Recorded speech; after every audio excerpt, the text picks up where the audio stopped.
O que define um assassino? Obviamente é o ato de matar alguém, porém eu creio que isso vai um pouco além de só matar alguém.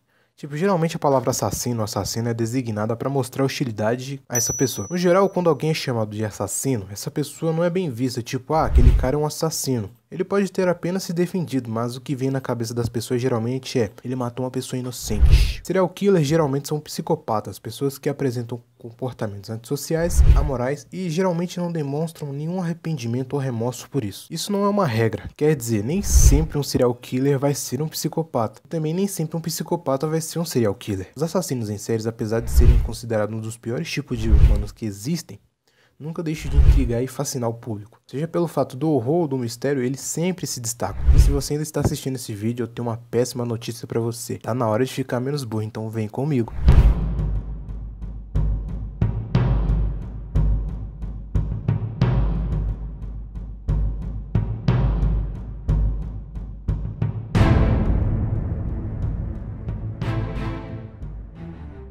Mas antes de começar o vídeo, já deixa aquele like gostoso que eu sei que tu tem, tá? A gente tá em amigo, então a gente não precisa mentir um pro outro, né não?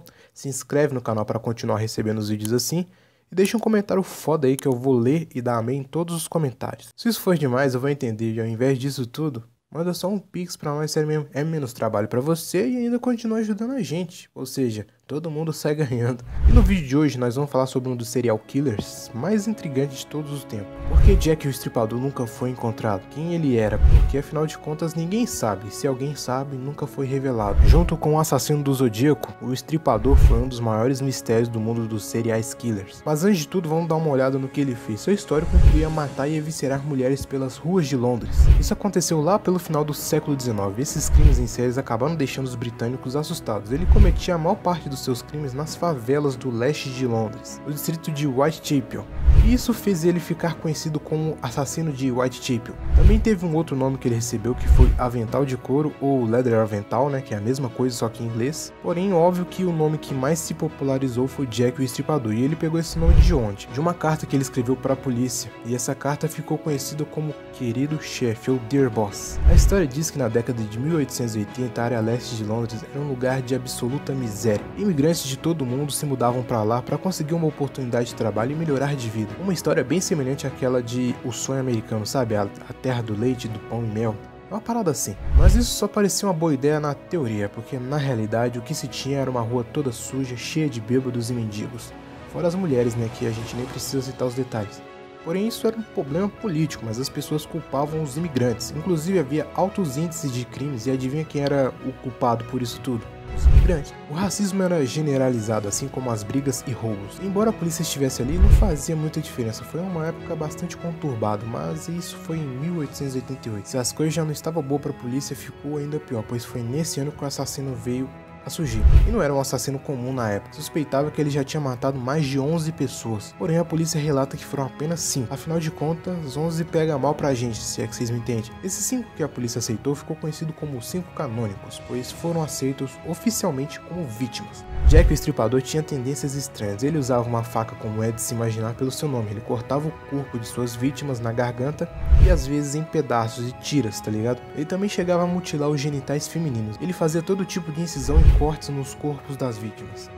Logo em seguida, ele removia alguns órgãos. Entre os órgãos poderia ser incluído rins, útero ou geralmente qualquer parte que ficava localizada no abdômen. Ele às vezes também cortava os rostos das mulheres para que ficassem irreconhecíveis. Agora uma pergunta, por que o leste de Londres era um lugar tão ruim naqueles dias? A polícia na época enfrentava alguns problemas. Um deles era saber se os assassinatos que estavam acontecendo eram feitos por ele ou por algumas pessoas que estavam apenas copiando ele. Jack o Estripador era um nome de peso na mídia e o público adorava notícias sobre ele. Algumas pessoas eram até influenciadas por causa disso. Em sua grande maioria, o público que pertencia à classe trabalhadora era mais cativada. A polícia trabalhou duro tentando descobrir quem ele foi, chegou a entrevistar milhares de pessoas e deteu mais de 80. Fora as recompensas que seriam entregues por qualquer informação útil a respeito dele. A polícia ficava o dia todo atrás de informações e pistas, e uma dessas pistas era pessoas que tinham certas habilidades, como por exemplo o uso de lâminas. Afinal de contas, a remoção de um útero não é algo que uma pessoa comum conseguiria fazer.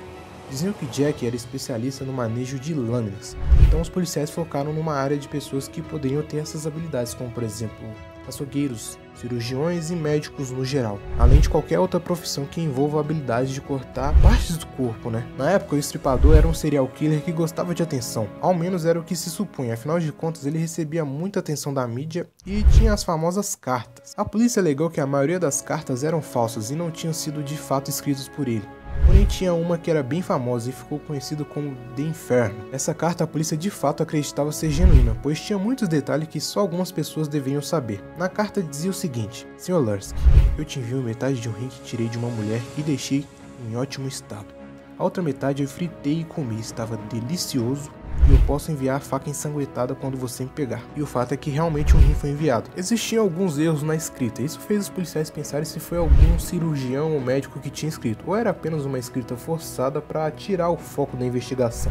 Contei John Reed. Esse foi um homem que na época era considerado um suspeito. Porém, ele foi encontrado morto no rio Tâmisa. E adivinha?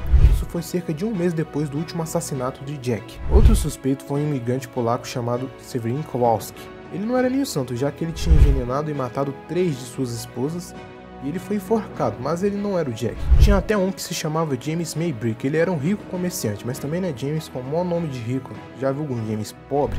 Eu acho que só existe aquele lá do Todo Mundo Odeia o Chris.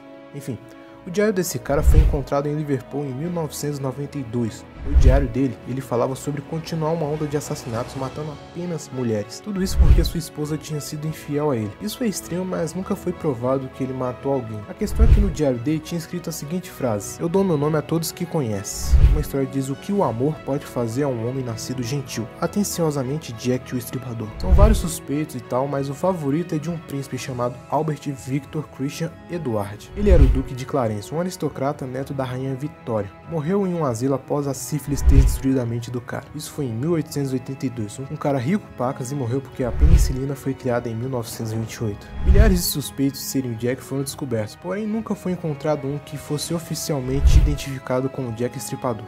Apesar de não haver muita tecnologia como atualmente, nessa época ele já conseguiu entender um pouco sobre o DNA. A Aerocosmins tinha o seu DNA mitocondrial em um dos chalés de uma das vítimas. E o que ele era?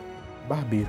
Bem, ao menos ele era bom em fazer cortes, né? Mas será que era só de cabelo? Isso era uma evidência, porém não era forte o suficiente para provar. Afinal de contas, ele poderia conhecer a vítima. Poderia até mesmo fazer cortes de cabelo na casa da vítima. Jack o Estripador era um serial killer de gosto duvidoso, semelhante ao do Zodíaco. Gostava de matar e deixar explícito que foi ele. Porém, esses dois serial killers bem famosos têm algo em comum, além do súbito desejo de matar e infligir sofrimento, que era saber quando parar. Para uma época onde não se tinha um auxílio de grandes tecnologias como atualmente, quando as coisas começaram a chegar próximas deles, eles simplesmente sumiram, ou apenas deixaram de se destacar em seus próprios crimes como eles gostavam de fazer. Uma frase de um serial killer que matou muitas pessoas e só foi descoberto porque ele mesmo admitiu: eu matava pessoas pobres e negras, pessoas que ninguém sentiria a falta e que a mídia não daria atenção. Se chama Samuel Little. Sabe quem é esse? Samuel Little. Esse é o cara que falou essa frase. E adivinha? Aposto que você nunca ouviu falar desse nome. Ele já matou mais de 70 pessoas. E acredite, esse cara cometeu seus crimes bem próximo dos anos 2000, onde a tecnologia era bem mais avançada. Ele matou mais de 70 pessoas, e em sua grande maioria mulheres, que eram prostitutas. E detalhe, em grande parte dos assassinatos ele usava suas mãos limpas para isso, ou seja, ele enforcava as pessoas com as suas próprias mãos. Às vezes ele usava uma arma branca como uma faca, e quase nunca ele deixava um padrão muito explícito. Então a polícia nunca desconfiou dele, ele só foi descoberto pois ele estava preso, mas ele não estava preso por causa dos assassinatos, e sim por outro motivo. E quando ele estava preso, um cara começou a ligar os assassinatos a ele. Foi ele que confessou os assassinatos, mas através de uma estratégia que usaram contra ele. Sabe qual a diferença desse cara pro Jack o Estripador e o assassino dos Zodíacos? Ele não tinha intenção de fazer seus crimes ficarem famosos. Jack o Estripador e o assassino do Zodíaco não eram gênio, eles apenas não eram tão burros. Se eles fossem descobertos, eles sabiam qual destino eles iriam levar. Então, dado esses fatos, eles tinham opções: ou eles paravam, ou eles eram descobertos. A questão é que eles não podiam continuar chamando mais atenção como antes. Jack o Estripador aproveitou as falhas que a sociedade na época tinha e satisfez suas vontades sádicas. E graças a isso ele nunca foi pego. Estamos chegando a mais um fim de vídeo, eu espero que você tenha gostado desse vídeo. Se gostou, deixa aquele like que eu pedi lá no início do vídeo. Se inscreve no canal para continuar recebendo vídeos, comenta alguma coisa da hora aí que eu vou responder e dar amém em todos os comentários. Tem mais vídeo no canal pra você ver aí, e se você já viu, espero que a gente se veja no próximo vídeo. Se isso for demais, manda um pix pra nós na marotagem aí que vai ajudar bastante. Então é isso, valeu, falou, é nóis!